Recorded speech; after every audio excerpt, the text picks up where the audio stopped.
तो नमस्कार प्रणाम दोस्तों। और हम पिछले वीडियो में आप लोगों को ये सारे प्रोसीजर समझा चुके हैं और हम आपको नेक्स्ट इसी वीडियो में उस प्रोसीजर को आगे बढ़ाते हैं। और केयरफुली इस चीज़ को समझिएगा आप लोग।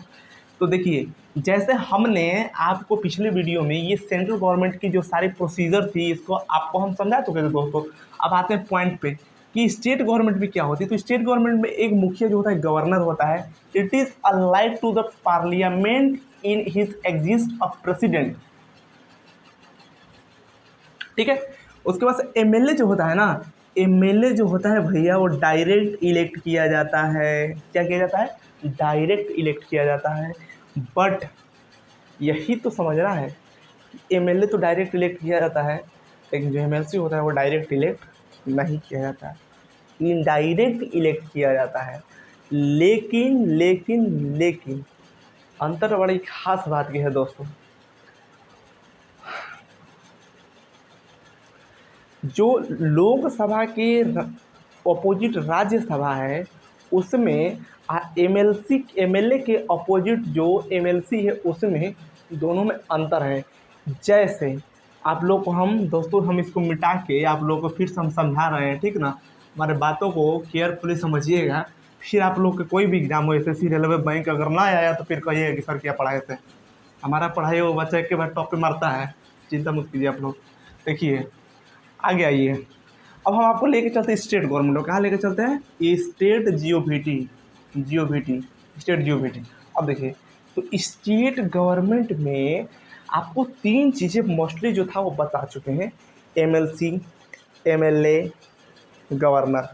लेकिन दोस्तों जो एमएलए होता है ना, MLA member of legislative assembly, इसका क्या होता है कि एमएलए जो होते हैं सीट, जैसे मान लीजिए यूपी का हम उदाहरण ले रहे हैं, तो यूपी में एमएलए की सीटें 403 है और एमएलसी की सीटें 100 है ओनली। ठीक है, तो आप ध्यान दीजिएगा। तो जो एमएलए होते हैं, एमएलए के भी एक कैबिनेट मंत्रालय बैठाए जाते हैं। जैसे कि सेंट्रल गवर्नमेंट में आपने इसको पढ़ लिया, इंडियन कॉन्स्टिट्यूशन के आर्टिकल्स 52 के बाद से एबव आप जाइएगा तो 61 के ऊपर प्रेसिडेंट वाली प्रोसीजर आ जाता है। तो उसी प्रकार से यहाँ पे स्टेट गवर्नमेंट में हम आपको एमएलए जब जीत कर जाएंगे वहाँ पे विधान भवन में जब जाते हैं तो वहाँ पे एक मंत्रालय, जो पार्टी जीती रहती है वो पार्टी डिसीजन करती है, डिसाइड लेती है कि हम किस मेंबर ऑफ लेजिस्लेटिव असेंबली जो कैंडिडेट जीता हुआ है वो कौन व्यक्ति वैसा योग्य है कि जिसको ये पोस्ट दी जाए। कि कौन सी पोस्ट? चीफ मिनिस्टर की पोस्ट। कौन सी पोस्ट?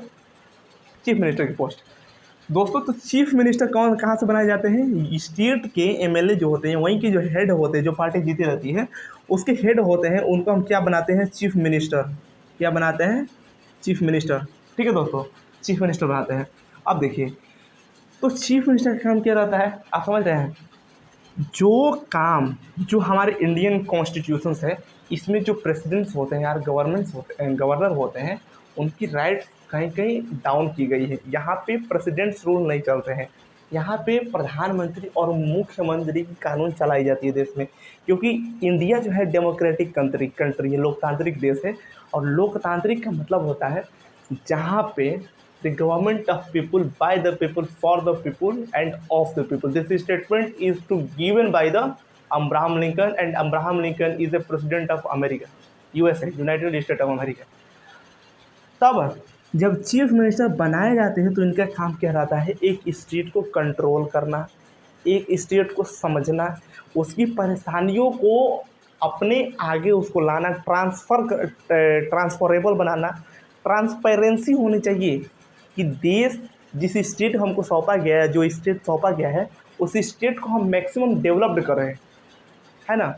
हमारी जो फेडरेशन होती है, जो सेंट्रल गवर्नमेंट बनाई गई है, इंडियन कॉन्स्टिट्यूशन की जो इंफ्रास्ट्रक्चर डेवलप किया गया है उसमें हमें समझना ये है कि जिस प्रकार से एक सेंट्रल को एक छोटे छोटे पार्ट में बांट दिया गया है, यानी एक इंडिया को दोस्तों 28 स्टेट और 8 कॉन्टिनेंट में बांट दिया गया है।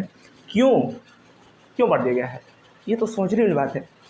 एक उदाहरण ले लेते हैं, एक परिवार में 10 लोग रहते हैं और एक व्यक्ति कमाने 9 लोग खाने वाले रहते हैं, तो उस परिवार की इकोनॉमी डायरेक्टली नीचे चली जाती है।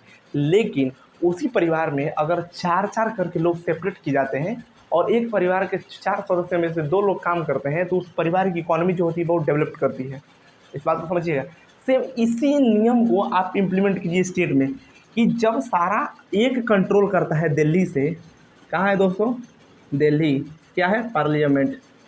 पार्लियामेंट जब एक स्टेट को यहाँ से कंट्रोल किया जाता है, पूरे स्टेट मीन्स कंट्री से रिलेटेड है, ठीक ना, पूरे कंट्री कंट्रोल किया जाता है, तो स्पेसिफिक हम किसी एक जगह को, एक स्टेट को उतनी प्रशासनिक व्यवस्था, उतने जो देश की मुखिया है उसके पास इतना वक्त नहीं है कि वहाँ पे जाकर संभालेगा, उसको देखेगा, क्योंकि उसको और भी सारे काम होते हैं, इंटरनल और इंटरनेशनल दोनों तरह के उसको वर्क संभालना रहता है।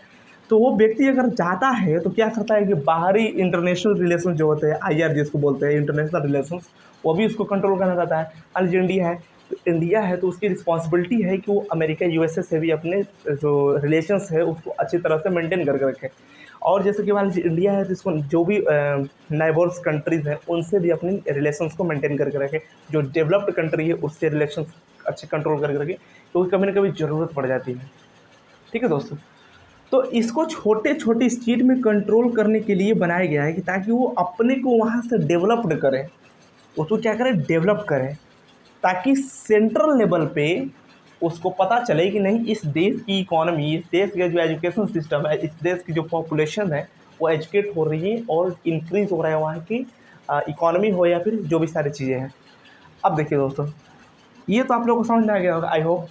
लेकिन देखिए हम एक सेंट्रल से, थोड़ा सा बात समझ लीजिएगा, सेंट्रल से स्टेट में जाते हैं। स्टेट को मंडल में डिवाइड किया गया है, ठीक है, मंडल में डिवाइड किया गया है, मंडल में। और जो मंडल होता है उसको डिस्ट्रिक्ट में डिवाइड किया गया है, डिस्ट्रिक्ट को ब्लॉक में डिवाइड किया गया है, ब्लॉक में। और ब्लॉक को विलेज में डेवलप किया है, मतलब एक दूसरे के नीचे जा रहा है विलेज में। और विलेज को मोहल्ला वहल्ला जो होता है उसमें होता है, लास्ट पर्सन मोहल्ले में VDC होता है, BDC, समझ लीजिएगा। अब ये जो सीक्वेंस है, इसी सीक्वेंस से हमें ये पता चलता है कि एक निचले स्तर का व्यक्ति, जो लास्ट इंडिया की जो पर्सन है, उसके पास भी कई जो सरकार के द्वारा बनाई गई जो सुविधाएं हैं वो वहाँ पे पहुँच पाए। सरकार के द्वारा जो बनाई गई सुविधाएं हैं वो लास्ट व्यक्ति तक पहुँच पाए। ये है मेन लॉजिक दोस्तों। तो ये हो गया लेजिस्लेटिव, लगभग आप समझ गए होंगे। हाँ, कुछ चीज़ें हमें छोटी है सेंट्रल गवर्नमेंट में, कि सेंट्रल गवर्नमेंट में प्रेसिडेंट के नीचे जो होते हैं, प्रेसिडेंट के जो नीचे होते हैं, प्रेसिडेंट के जो नीचे होते हैं वाइस प्रेसिडेंट होते हैं, वाइस प्रेसिडेंट।